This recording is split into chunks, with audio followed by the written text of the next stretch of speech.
It is POSTCAST after the Utah Jazz blow out the Minnesota Timberwolves in commanding fashion behind great three-point shooting. And we'll answer the number one question of the night when we continue on POSTCAST. POSTCAST is brought to you by the store at 6200 South and 20th East, as well as the Gateway location for you right down the street from the arena, and the new 900 South and 100 West location for quick grab and go. So, Ron Boone, I usually let you go first, but I have one big question that needs to be answered. Let's hear it. Was tonight the Utah Jazz being different or the Minnesota Timberwolves not being good?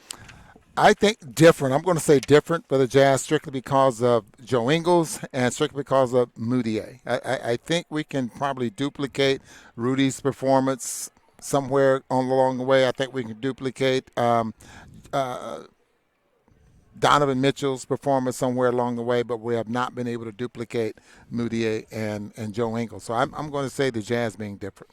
All right, we had a little fight on the post-game show about who got to give who a game ball and what the game balls were. We don't really do game balls, but I think it's representative of how well everyone played. Who do you give your game ball to? I gave mine to Joe Ingles strictly because of the first 5 or 6 minutes of the ball game. I thought he set the pace, the tone, and how the Jazz were going to play for the rest of the ball game in those first 5 or 6 minutes.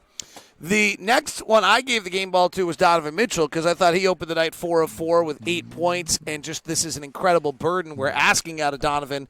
And I thought he played particularly well tonight and also just is trying to figure out how to deal with being the man and a team that was not cohesive and not playing very well together. And here he is in his second year of the NBA, he's still trying to figure out who he is, right? Like, we're telling him you can't shoot the floater anymore and you got to do this, Tivoli, and all these kind of things. And he's still trying to figure out who he is, the player. And simultaneously, he's got to lead a team out of a slump. I thought he was brilliant tonight. I totally agree with you, but I just think that Joe was the one that got the ball rolling and got everyone in line of how we needed to play to beat this basketball team. Donovan Mitchell obviously is really growing because the defense and the scouting report is geared around how to stop him, and you should beat the Utah Jazz then. And he's making the adjustments to that. I think you can also give considerations to Rudy Gobert. Well, that was going to be where I was going to go next. Yeah. So why are you doing that? Well, Rudy Gobert started the third quarter off, with those 3 blocks, and the Jazz outscored them 36-24. I think there in that third period. And frankly, Karl-Anthony Towns didn't look anything more like a spot-up shooting guard tonight that wasn't very good.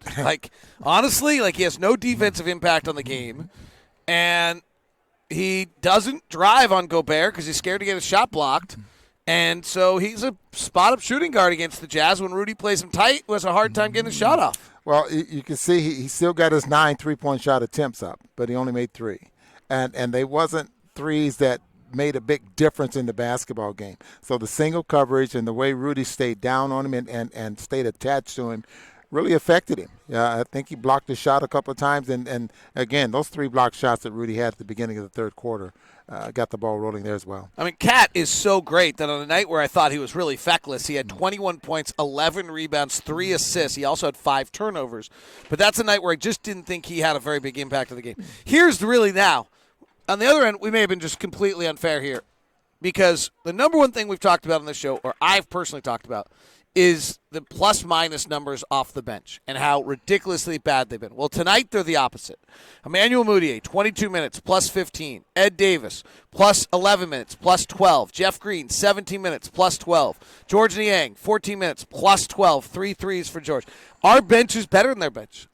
Our bench has been annihilated and looked just awful for a while. But you know what? Their bench is Jeff Teague, who's great, but really Jarrett Culver's off their bench, and he's not very good yet, and I don't know if he will be. And then Jordan Bell, Shabazz Napier, and Gorgui Dieng, and Travion Graham, our bench is better than their bench. Well, we saw that tonight, and hopefully that style and what the Jazz did tonight will carry over for the rest of the year, especially the next ball game. Because I think once you see the big picture, I think once the players see that big picture of what and how they're playing, really makes a difference in winning games, especially winning quarters.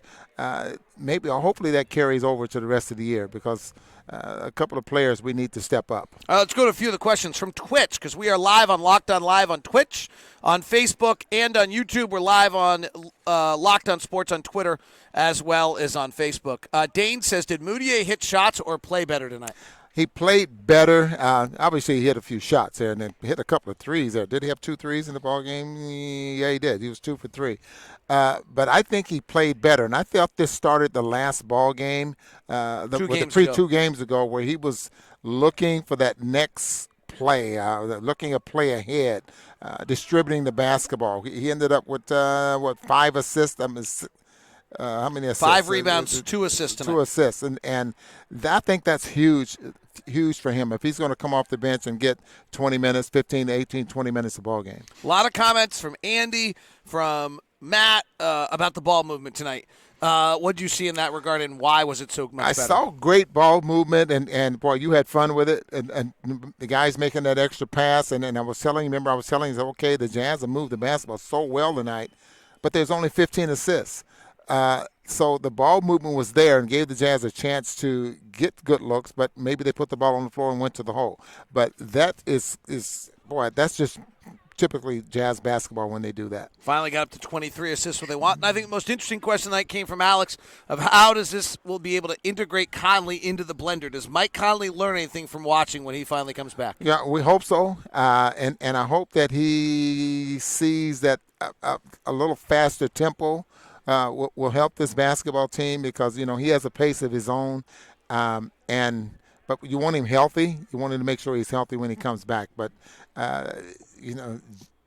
he said, and I was trying to remember, was this 1 game ago or 2 games ago where he said he was watching Joe Ingles and trying to find out exactly how he does it. 23 for Joe tonight, 5 rebounds, 5 assists. 30 for Donovan, 5 rebounds, 6 assists. 20 for Rudy tonight, 20 points, 16 rebounds, 3 assists, 2 steals, 2 blocks, though we think he got 3 in a row on the first 3 possessions. And the Jazz run away with it with a 38-24 third quarter, and they do it all behind going 18 of 35 from 3. Jazz win it tonight in Minneapolis. This has been Postcast. Thanks for tuning in. See that thing that says at 41 straight? That's Ron Boone's Twitter. Why don't you send him a note and tell him how great he is? He likes those things. He's one of these guys that after games goes right to his Twitter to see what everyone says about him. Yeah, right. This is Postcast.